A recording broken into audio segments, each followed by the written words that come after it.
akkuma viidiyoo tana bantetti rakkoon ta'e hundi furmaata argattu. Akkuma aamiin jettetti rabbiin siif haa qeebalu du'aa'ii ta'e hunda. Akkuma sheer gootetti khayriin ati firraa quban qabne hundi kara kee sheeraa godhamtu.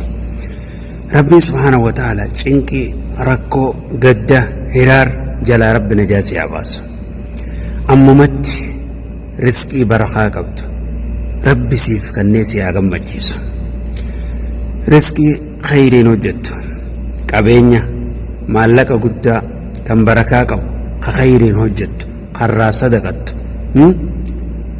kan gartee bultii ittiin jaarrattu ka jireenya kee ittiin oofattu ka Makkaa Madiinaa ittiin ziyaarattu ka rahima kee ittiin maxxanfattu kan dhabaa nama gartee harka qalleeyyii ittiin gargaartu rabbi siif kannee si haa gammachiisu. Ilmaan diiniin si haa gammachiisu. Umrii barakaa